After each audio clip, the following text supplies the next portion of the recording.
तो हेलो दोस्तों, welcome back to my YouTube channel. तो इस वीडियो में मोस्ट रिपीटेड क्वेश्चन की हमने सीरीज चला रखी है, जिसमें एसएससी और रेलवे को हम कंप्लीट करेंगे। इसमें जो भी क्वेश्चन बताता हूँ वो 3 से 4 बार रिपीट होने वाले क्वेश्चन है, और वो भी 2025 के रिसेंट एग्जाम में पूछ रखे हैं उन्होंने। तो इसमें क्या करता हूँ, पहले टॉपिक बता देता हूँ कि कौन से टॉपिक से क्वेश्चन पूछा गया है, ताकि आपको पता रहे कि इन टॉपिक से क्वेश्चन आ रखा है। ठीक है, फिर उसको प्रश्न तो बताता हूँ उसके आंसर के साथ साथ, फिर अदर इंपॉर्टेंट फैक्ट वो भी बताने का प्रयास करता हूँ जो इस क्वेश्चन के साथ अदर बन सकते हैं।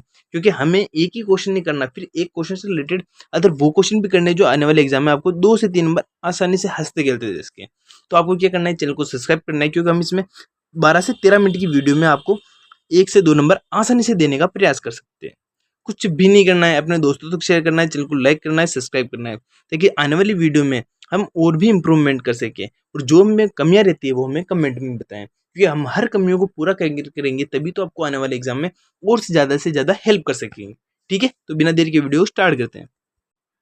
तो हमारा पहला क्वेश्चन संविधान संशोधन से क्वेश्चन था। ठीक है, तो क्वेश्चन पूछा गया था 86वें संविधान संशोधन अधिनियम 2002 द्वारा कौन सा प्रावधान नहीं जोड़ा गया था। ठीक है, तो मैं क्या करूँगा, इसमें जो जो जोड़े गए हैं वो बता दूंगा, क्योंकि ऐसे भी कभी कभी पूछ लेता है और ये इंपॉर्टेंट संविधान संशोधन है। तो आप देखोगे संपत्ति का अधिकार 44वें संविधान संशोधन द्वारा हटाया गया था। ये इसमें गलत पूछ रखा था ऑप्शन, लेकिन आपको इम्पोर्टेंट ये है जो आप देख लो। आप देखोगे अनुच्छेद 21A जो 6 से 14 वर्ष के बच्चों की शिक्षा को मौलिक अधिकार के बारे में बताता है। ये 86वीं संविधान संशोधन द्वारा जोड़ा गया था।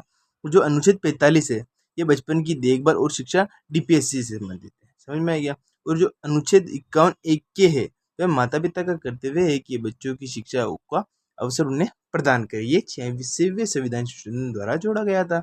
समझ में आया। नेक्स्ट क्वेश्चन देखेंगे हम। जो हमारा नेक्स्ट क्वेश्चन पूछा गया था वो सिंधु घाटी सभ्यता से क्वेश्चन था। तो क्वेश्चन में पूछ रखा था इन्होंने, सिंधु घाटी सभ्यता के किस स्थल पर गोदीवाड़ा पाया जाता है। तो आप देखोगे ये लोथल गुजरात में पाया जाता है। अब हम इसके बारे में अदर इंपॉर्टेंट फैक्ट वो भी पढ़ लेते हैं जो आने वाले एग्जाम में इंपॉर्टेंट बन सकते हैं। तो आप देखोगे लोथल के बारे में हम देखेंगे, इसे मिनी हड़प्पा भी कहा जाता है। ठीक है, कभी कभी इसकी नदी पूछ लेता है, तो आप देखोगे ये भोगवा नदी के किनारे स्थित है। ठीक है, जो हड़प्पा है वो दयाराम साहनी द्वारा 1921 में खोजा गया था, और यह एक प्रथम स्थल है जो खोजा गया था। कभी कभी जो इसके जो खोज करता है उसके बारे में क्वेश्चन भी पूछ लेता है, तो ये भी याद रखो। वो धोलावीरा इंपॉर्टेंट है, इसके बारे में हम देखेंगे। ये जल संचय प्रणाली के लिए प्रसिद्ध माना जाता है। जो मैनेजमेंट है वाटर मैनेजमेंट के लिए सबसे प्रसिद्ध माना जाता है, क्योंकि यहाँ पर 20,000 लोगों के वाटर की व्यवस्था पाई गई थी। समझ में आया। नेक्स्ट क्वेश्चन देखेंगे हम। जो नेक्स्ट क्वेश्चन है हमारे प्राचीन इतिहास में जो हड़प्पा सभ्यता है उससे क्वेश्चन पूछ रखा था। तो क्वेश्चन में बताया गया था हड़प्पा सभ्यता के लोग तांबे मुख्य रूप से वर्तमान में किस राज्य में पाए जाते थे। मतलब जो वहां पर तांबा पाया जाता है वो वर्तमान में किस राज्य में पाया जाता है, तो वह राजस्थान के खेतड़ी क्षेत्र का था। समझ में आया। ठीक है, अब हम देखेंगे हड़प्पावासी सोने के लिए कर्नाटक कर्नाटक और कीमती पत्थरों के लिए गुजरात व अफगानिस्तान पर निर्भर रहते थे। तो किसके लिए कहाँ पर निर्भर रहते थे वो बता दिया। अब हम देखेंगे तांबा ओमान अरब से आयात किया जाता था। जो वो तांबा नहीं है क्या, वो कहाँ से, अरब से, जिसे पहले ओमान कहा जाता था, वहां से आयात एक्सपोर्ट इंपोर्ट किया जाता था। समझ में आया। नेक्स्ट क्वेश्चन देखेंगे हम। जो हमारा नेक्स्ट क्वेश्चन पूछा गया था मध्यकालीन इतिहास में, वो भी वो ट्राई पार्टी बैटल नहीं होता, त्रिपक्षीय संघर्ष, ये भी बहुत ही ज्यादा, ये 4 से 5 बार अलग अलग शिफ्टों में पूछा गया था क्वेश्चन। तो हम देखेंगे जो क्वेश्चन पूछा रखा था त्रिपक्षीय संघर्ष के प्रारंभ के समय कन्नौज पर किसका नियंत्रण था। तो वह इंदिरा युद्ध का था, जिसे आयुष वध कहा जाता है। कंप्लीट हो गया। यह संघर्ष 3 बड़ी शक्तियों के बीच लड़ा गया था।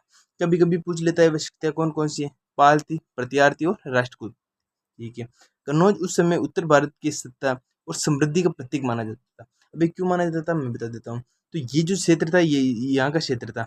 ठीक है, तो ये जो गंगा यमुना है ना वहाँ का क्षेत्र था। तो यहाँ पर दोआब क्षेत्र था। दोआब का मतलब होता है जहाँ पर जो नदियों का संगम मिलता है, वहाँ की जो उपजाऊ जो मिट्टी होती है वो सबसे ज़्यादा उपजाऊ थी। तो इस उपजाऊ मिट्टी के लिए लोगों में लड़ाई होती थी। क्यों? क्योंकि उस टाइम पैसा वैसा लोग नहीं देखते, केवल वही उपजाऊ जमीन देखते थे जहाँ पर दान जो कृषि सर्वाधिक मात्रा में की जा सकी है। तो इसलिए वहाँ पर लड़ाई होती थी। समझ में आया। कभी कभी पूछ लेता है लड़ाई किस लिए होती थी, तो जो दोआब के क्षेत्र के लिए लड़ी हुई थी। समझ में आया। नेक्स्ट क्वेश्चन देखेंगे हम। तो हमारा नेक्स्ट क्वेश्चन कहाँ से पूछा गया था वो देख लेते हैं। आधुनिक इतिहास में 1857 का जो विद्रोह था उससे क्वेश्चन पूछ रखा था।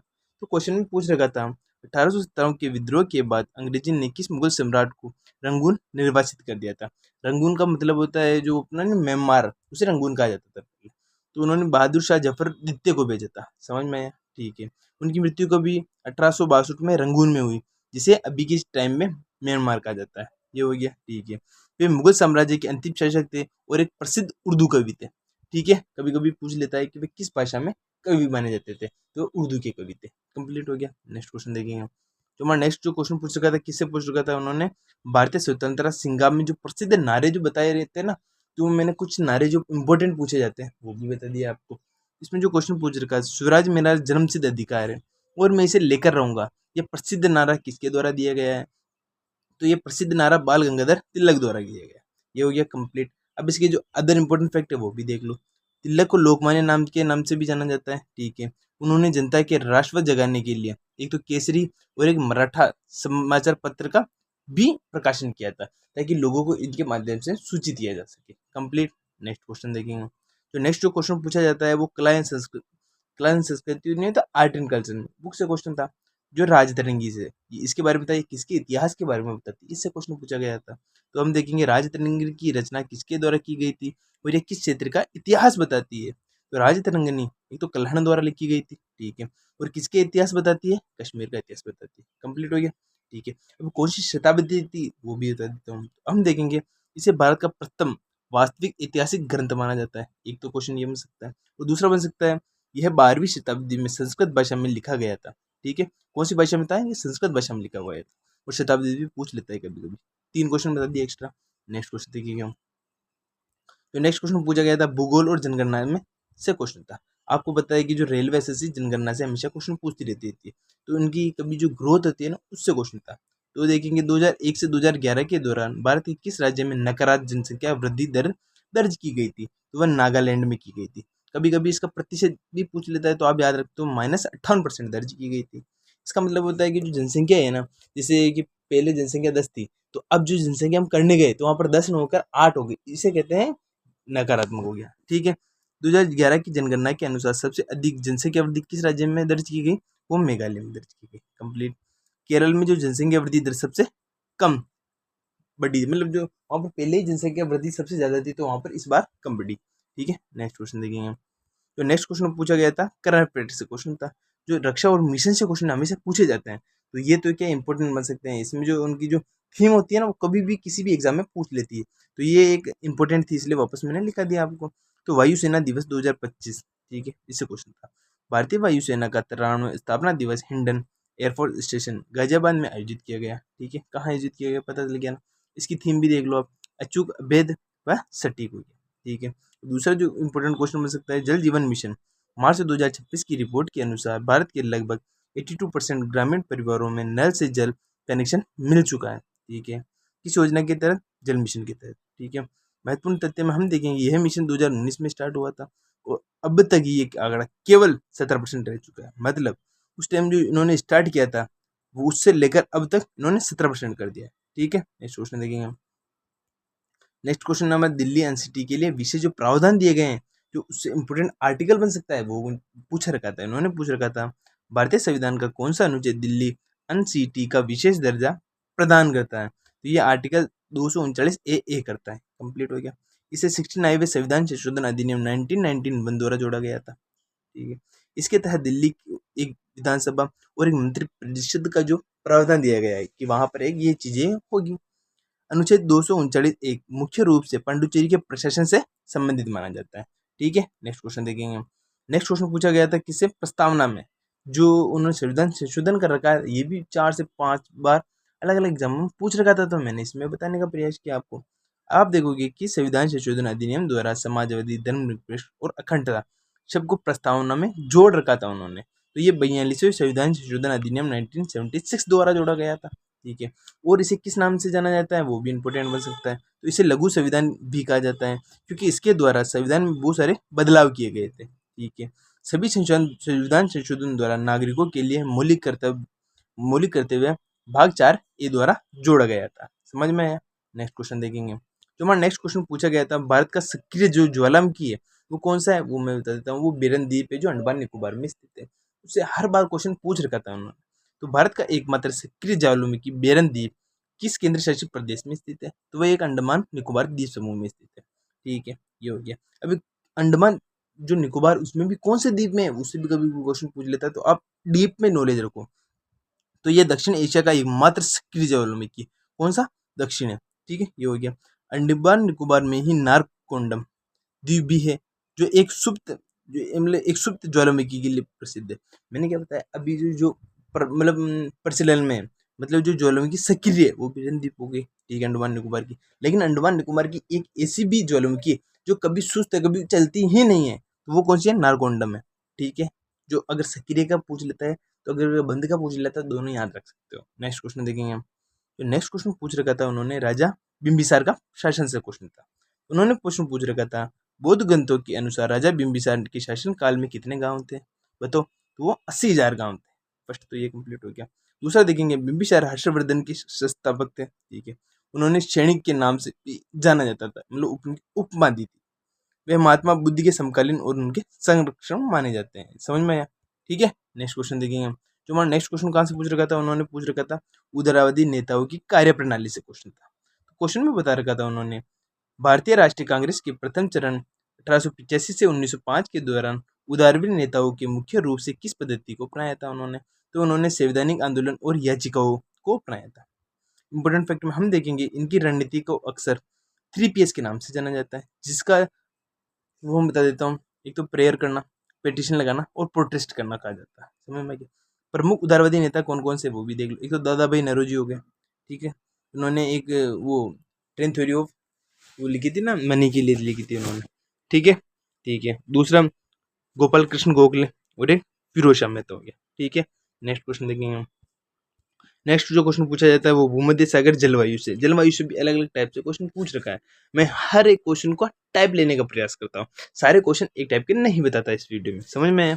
अमेरिका किस राज्य का मुख्य रूप से भूमध्य सागरीय जलवायु के लिए प्रसिद्ध माना जाता है, तो वो कैलिफोर्निया हो गया। ठीक है, अब इसके इंपोर्टेंट फैक्ट में हम देखेंगे कौन सी गर्मियों में आता है, सर्दियों में आता है, शुष्क से आर्द्र, उसके बारे में भी हम जानकारी देखेंगे। और ये किस किस फसलों के लिए इंपॉर्टेंट हो सकता है, वो भी इंपॉर्टेंट बन सकता है, तो वो भी बता दूंगा आपको मैं। तो इस जलवायु की मुख्य विशेषता कौन कौन सी है, एक तो ये शुष्क गर्मियों और एक आर्द्र गीली सर्दियों में होती है। कंप्लीट। ये कौन से फलों के लिए आवश्यक होती है, ये खट्टे फलों जैसे अंगूर हो गया, जैतून हो गया, नींबू की खेती के लिए प्रसिद्ध मानी जाती है। समझ में आ गया। एक दो तीन क्वेश्चन बन सकते हैं इससे भी। नेक्स्ट क्वेश्चन देखेंगे हम। तो नेक्स्ट जो क्वेश्चन बन सकता है हमारा, ऊटी और कोयम्बटूर का तापमान। ये इसमें क्या है कि जो हाइट से क्वेश्चन पूछता है, तो आप देखोगे जो क्वेश्चन पूछ लेता है वो पूछ लेता है हालांकि ऊटी और कोयम्बटूर तमिलनाडु में समान अक्षांश पर स्थित है, फिर भी ऊटी बहुत अधिक ठंडा होता है। इसका मुख्य कारण क्या होता है, दोनों तो सेम जगह पर, मतलब आप भी यहाँ पर हो मैं भी यहाँ पर हूँ, लेकिन आपने खूब पैसा कमाया और मैंने नहीं कमाया, क्यों, इसका कारण इसे तो पूछ सकता है। ये देखोगे ऊटी बहुत अधिक ऊंचाई पर स्थित है। समझ में आया। ठीक है, सामान्यतः क्षोभ मंडल में प्रत्येक 165 मीटर की ऊंचाई पर तापमान में लगभग 1 सेंटीमीटर की कमी हो जाती है। समझ में आया। नेक्स्ट क्वेश्चन देखेंगे हम। जो नेक्स्ट जो क्वेश्चन पूछ सकता है वो कैबिनेट केंद्रीय मंत्री से क्वेश्चन था। उन्होंने क्वेश्चन पूछ रखा था भारत में केंद्रीय कैबिनेट मंत्रियों के संदर्भ में कौन सा कथन सही है। जो कथन सही बन सकते हैं वो बता देता हूँ, तो गलत आप ऑटोमेटिक बता दोगे। तो वे गृह, वित्त और आदि प्रमुख विभाग के प्रमुख माने जाते हैं। ठीक है, कैबिनेट मंत्री सरकार की नीति निर्धारित करने वाली सर्वोच्च संस्था के सदस्य होते हैं, जो संविधान के अनुच्छेद 74 और 75 में मंत्रिपरिषद से संबंधित बताया जा रहा है। समझ में। नेक्स्ट क्वेश्चन देखेंगे हम। नेक्स्ट क्वेश्चन पूछ रखा था उन्होंने आर्टिकल 39 में। आर्टिकल 39 किससे संबंधित है, राज्य के नीति निर्देशित तत्व से संबंधित है। ठीक है, अनुच्छेद 39 राज्य को क्या सुनिश्चित करने को निर्देशित किया जाता है, तो समान कार्य के लिए समान वेतन। ये तो कंप्लीट हो गया।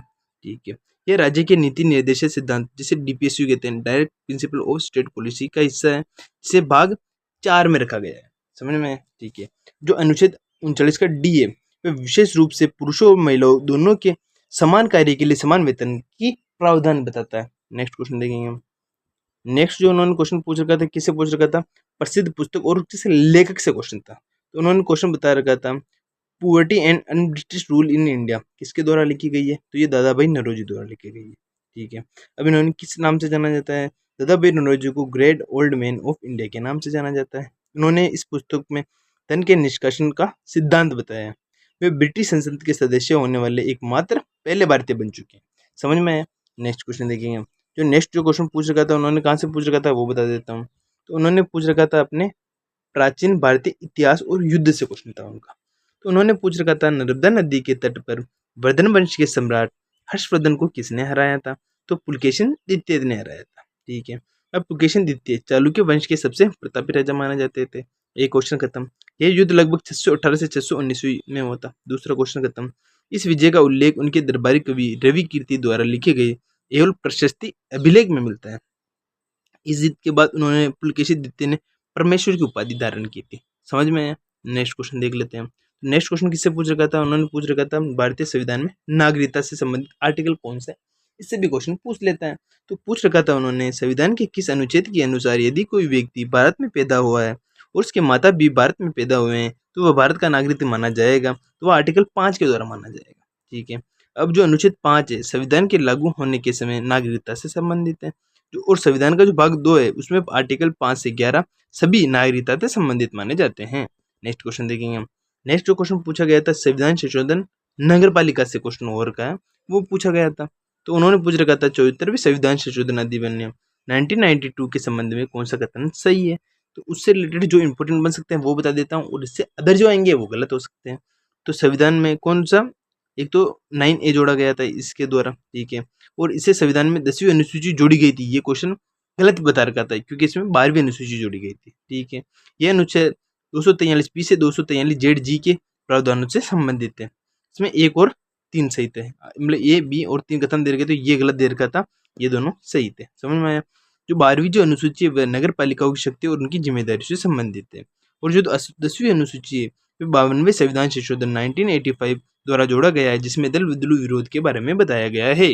नेक्स्ट क्वेश्चन देखेंगे जो आज का लास्ट क्वेश्चन होगा हमारा। तो नेक्स्ट क्वेश्चन पूछ रखा था पर्यावरण में जो इन्फॉर्मेट जो इसकी रिपोर्ट आती है उससे क्वेश्चन था कि FAO की global forest resources assessment 2025 report के अनुसार कुल वन क्षेत्र के मामले में भारत विश्व में कौन से स्थान पर आता है? तो 10वें स्थान पर आता है। ये कंप्लीट हो गया। अब किसके द्वारा माना जाता है और सर्वाधिक वन क्षेत्र कहाँ है वो भी बता देता हूँ।